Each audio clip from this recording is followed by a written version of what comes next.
If you replay conversations in your head days after they happened, you know this feeling.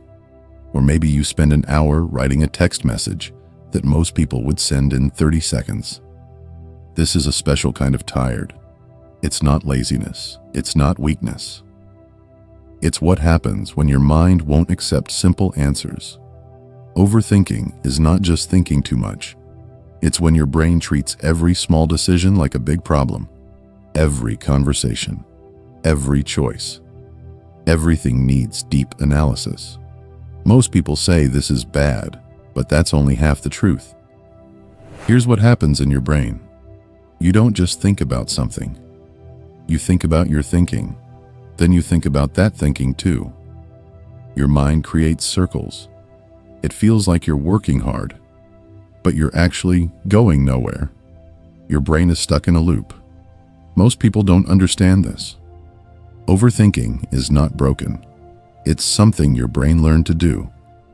At some point, your brain learned that thinking deeply kept you safe, and maybe it helped you avoid fights.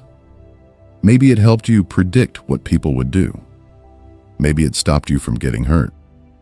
The problem is not that you started doing this. The problem is that you never learned when to stop. Scientists have found something interesting. Some people's brains are more active even when they are resting. Their minds don't sit quietly. They create stories. They imagine situations. They look for meaning, even when nothing is happening around them. This is not overthinking yet, but it can turn into overthinking when you feel worried or unsure. There's an important difference here. Deep thinking is when you think about something carefully and reach an answer. Overthinking is when you think about the same thing again and again without ever finding an answer. People who overthink often confuse these two.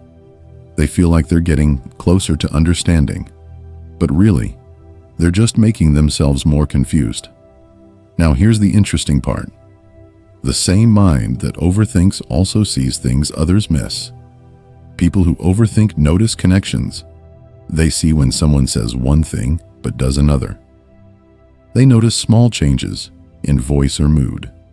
They can see how one choice today will affect things tomorrow. This is not paranoia. This is your brain being very sensitive to patterns. The good side of overthinking is that you understand things deeply. People who overthink don't make quick mistakes. They see complexity where others see simplicity.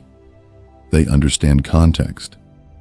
They know that most situations don't have clear right or wrong answers, and they can sit with that confusion longer than most people. But there's a dark side too. Overthinking creates paralysis. When every choice seems to have hidden problems, you can't choose anything. When every conversation needs hours of analysis afterwards, talking to people becomes exhausting. When you can see 5 different ways something might go wrong, moving forward feels dangerous. The mental tiredness is real. Your brain runs simulations constantly. It treats imaginary problems like real problems. Your body gets stressed over things that haven't happened and might never happen. You end up exhausted, not from doing things, but from thinking about doing things. There's also a trust problem nobody talks about. Overthinkers don't just overthink events. They overthink their own feelings too. They question if their emotions are real.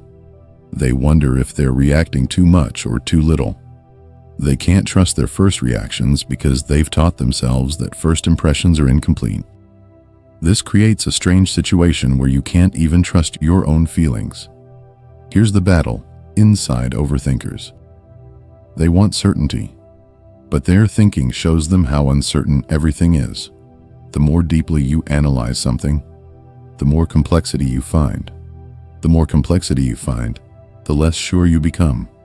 So the tool you use to find clarity actually creates more confusion. There's another contradiction. Overthinkers often want to be spontaneous.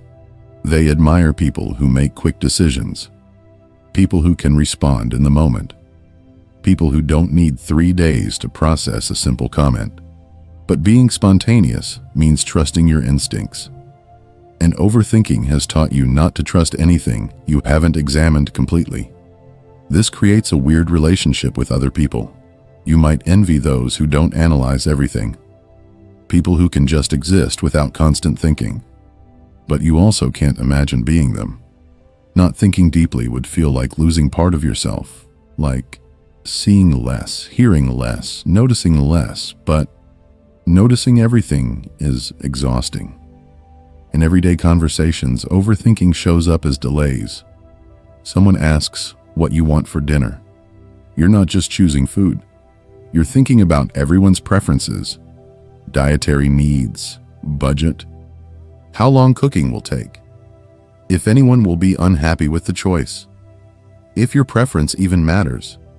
By the time you've thought through all this, the person has already suggested pizza and moved on. In relationships, it shows up as constantly watching. You notice when someone texts differently, when they say it's fine, but their voice says something else, when they're present, but their mind is somewhere else. This awareness can be a gift. It means you understand people's emotions, but it becomes heavy when you can't stop analyzing what every small behavior means.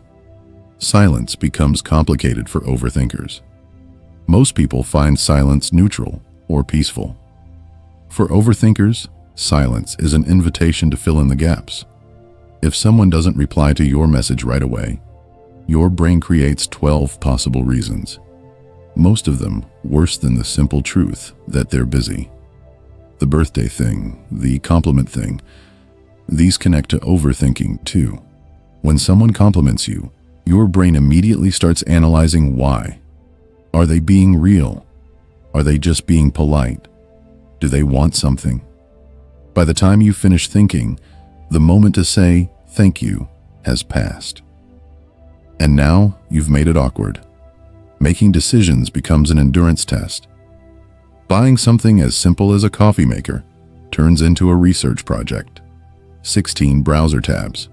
Customer reviews from 3 years ago. Questions about whether you even need a coffee maker, or if you're just buying things to fill an emotional hole.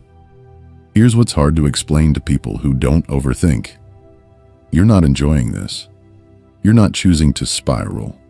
It's more like your brain has very sensitive alarms that go off all the time. And you've learned that ignoring them feels dangerous, so you check every alarm, even though 90% of them are false. The change begins not with thinking less, but with understanding what your overthinking is protecting you from. Usually it's one of 3 things: making the wrong choice, being misunderstood, or being caught by surprise. These are all ways of trying to control a world that you can't actually control. There's a difference between thinking things through and thinking things to death. Thinking things through has an end. You gather information. You consider options. You decide. Thinking things to death is circular. You keep processing the same information, hoping it will somehow become certain. The skill is not to stop thinking. That's not realistic, and it's not even good. The skill is to know when you've shifted from processing to spinning. Overthinking has a feeling. It's repetitive. It creates anxiety without creating answers. It asks the same questions in different ways. When you notice that feeling, that's your signal that more thinking won't help. Overthinkers often believe they need to understand everything before they can move forward. But understanding and certainty are not the same. You can understand that something is complex and unclear and still make a choice. The choice doesn't require the confusion to disappear first.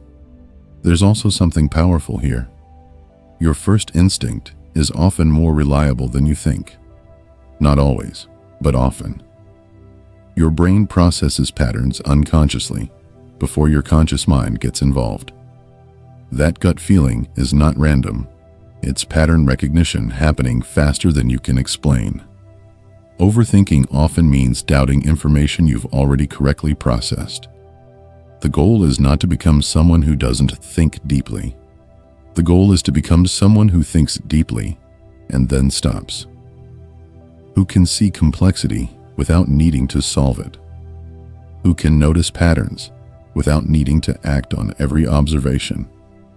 who can appreciate their analytical mind without being trapped by it. Social situations become easier when you realize something. Most people are not analyzing your behavior the way you analyze theirs. That pause before you spoke, they didn't notice.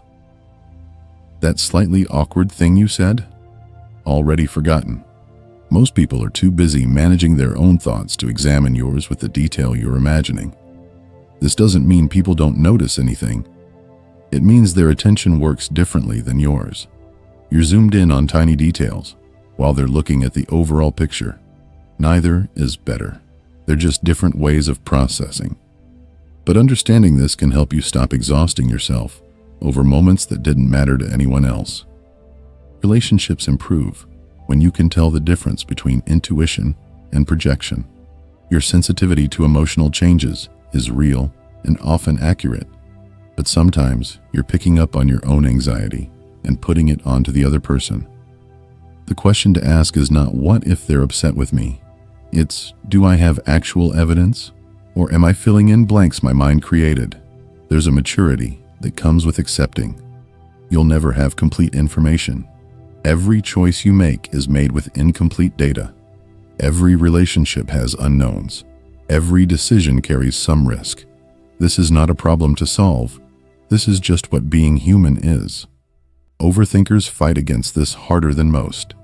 And that fight is what creates the suffering. The paradox is that accepting uncertainty often leads to better decisions than trying to remove it. When you stop trying to predict every possible outcome, you free up mental space to respond to what's actually happening. You become more adaptable rather than more prepared. And in a complex world, being adaptable matters more than being prepared. Your mind is not broken because it thinks this way. It's doing exactly what it learned to do in an environment that required watchfulness. The question now is whether that level of watching still helps you, or whether it's creating the problems it was meant to prevent. Overthinking often started as a response to environments where you had to read between the lines, where direct communication wasn't safe or wasn't shown to you, where you learned that missing subtle signals had real consequences.